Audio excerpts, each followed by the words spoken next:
Hey parents, let's talk about friendship.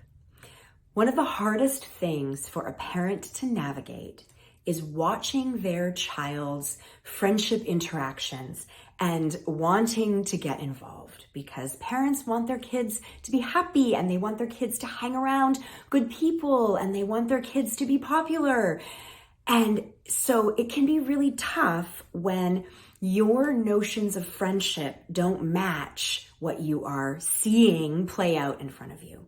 The other thing is that as parents, you want to fix, you want to protect. So when you see your child in a friendship situation where they're not being treated the way you want them to, it's really easy to want to jump in.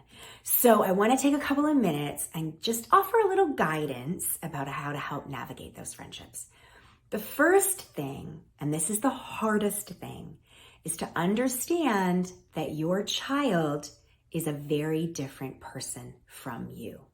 Even if they look just like you, even if they display some of the tendencies that you had growing up or that you still have, they are a very different person than you.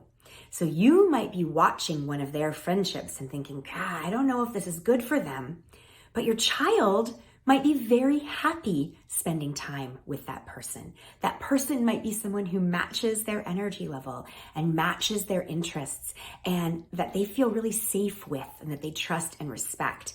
Those are the important things, even if it is not someone that you would have chosen for your child to be friends with. Another consideration is, as parents, it's really easy to kind of create the social groups that your kids are spending time with. So for example, if you've got a bunch of parent friends that you went to college with or that you work with, and you're often getting together with your kids, your little ones or your elementary schoolers, please don't assume that that means that all of the children are going to be friends. Just because the parents get along well doesn't mean the kiddos are going to have anything in common or really want to spend time together. So just keep an eye on that. And if you notice that the interactions between your child and the other children aren't going as smoothly as you would hope, use that as a cue to help your child seek out friendships outside of that group in addition to the time they're spending with that group. Same goes for your kids having friends at school. Not every child's classroom experience is a psychologically safe one. For many children, the classroom is incredibly stressful, so they may not make good friends in their classroom. So it's really important for them to have opportunities outside of school to build those friendship bases. Another thing to keep in mind is that the activities that interest you or the activities that you envision your child participating in might not match who your kid is. So if you are choosing the music class and the swim class and the sports teams and the other extracurricular activities on behalf of your child, that means you are inadvertently selecting their social group. Get to know who your kid is and what they're really interested in. This notion of having, a well-rounded human doesn't always match who your kid is. Follow their interests, follow their cues. Going back to what I said at the very beginning about how your kid is very different than you, you might have been someone who was very popular, had a lot of friends or acquaintances. So that might be how you envision a healthy childhood to look. Alternatively, you might have been someone who only had a couple of people with whom you felt safe. And so you want your kid to have a broader social circle. And again, it's really hard to step back and separate yourself from the circumstance.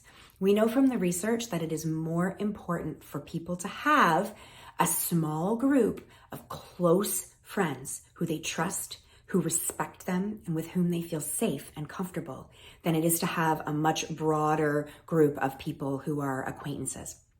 So let your child take the lead on who they want to be friends with and how many friends they want to have. Of course, if you see your child engaging in concerning behaviors, then it's time to dig a little bit more into that. While you really can't control, especially past a certain age, who they spend time with, you can really focus on making sure your kid knows what a good friendship feels like and a good friendship looks like. And then they will choose their friendship groups accordingly.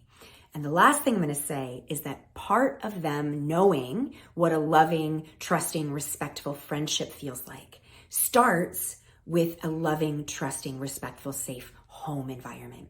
If you happen to be a family that uses more rewards and punishments, if you happen to be a family where there is a lot of yelling and a lot of conflict, it means that your kids are wiring together the fear of those punishments with the love that you feel for them. And when a child wires together fear with love, it sets them up as they get older for choosing relationships where there is also fear wired together with love.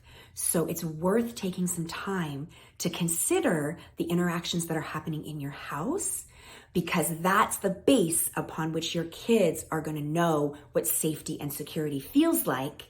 And then when they go out into the world and start to develop those friendships for themselves, those feelings are wired in to their nervous systems. And you want them to seek out those safe, trustworthy, and respectful people. If you are looking for ways to support your children's friendships, or if something I said in this video about your household maybe resonates with you and you're looking for some ways to bring down the conflict level, please book a Connect with Kate call. I'd love to talk with you.